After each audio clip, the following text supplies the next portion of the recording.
second chance at the right time. When Nadia and Ethan first met, they were too young to understand that love alone is not enough. They met during their final year of university. Nadia was studying journalism, bold and expressive, chasing stories. Ethan was an engineering student, focused, disciplined, and quietly ambitious. Their personalities were different, yet perfectly balanced.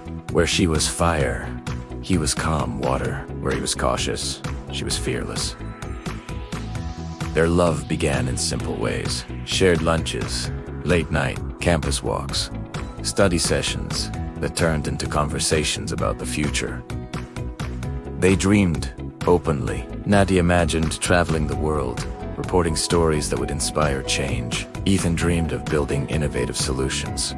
They promised to support each other no matter what. But after graduation, reality arrived quickly. Ethan was offered a demanding position in a fast-growing firm in another city. It was the opportunity he had worked for. At the same time, Nadia secured an internship at a major media house in their hometown, a stepping stone toward her dream.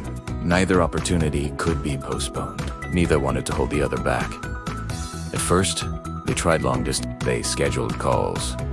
They sent messages filled with encouragement, but work grew heavier. Deadlines became endless. Time zones felt cruel.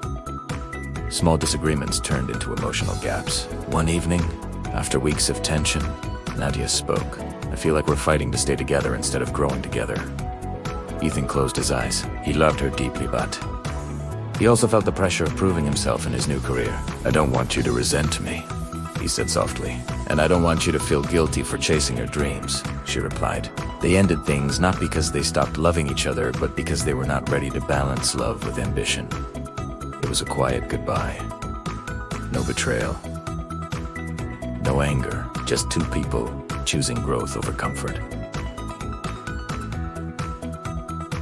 Years passed. Nadia became a respected journalist. Her work gained recognition for its depth and courage.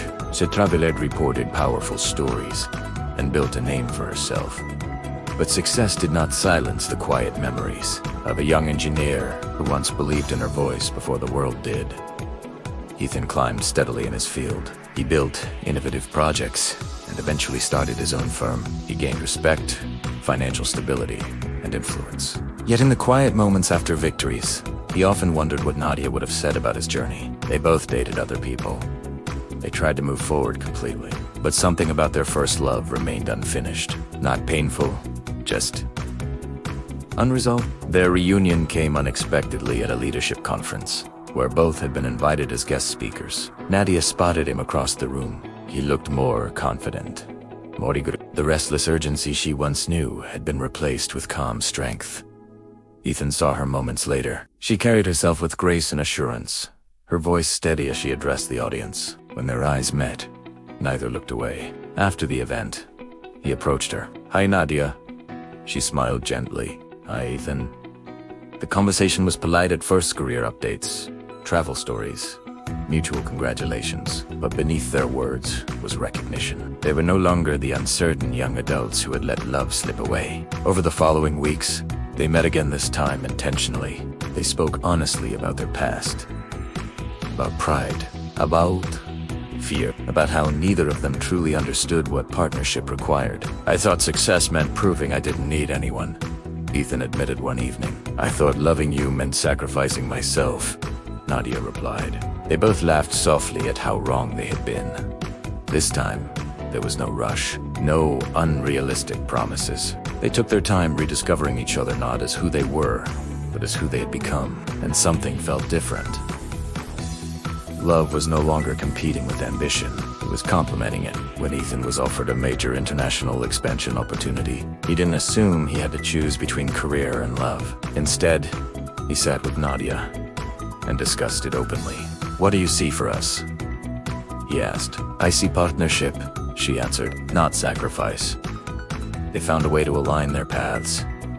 Nadia's reporting could expand globally. Ethan's firm could operate internationally. They planned together not as two individuals protecting their dreams, but as two mature partners building a shared future. 1 year later, they stood together at the launch of a global innovation media initiative, a collaboration combining technology and storytelling to empower young entrepreneurs. As applause filled the room, Ethan reached for Nadia's hand. She held it firmly. Years ago, they loved with passion but without balance. Now, they loved with wisdom, patience, and choice. Sometimes love fails because it is wrong, but sometimes it fails because the timing is wrong. And when the timing becomes right, love doesn't feel intense or chaotic. It feels steady. It feels certain. It feels earned.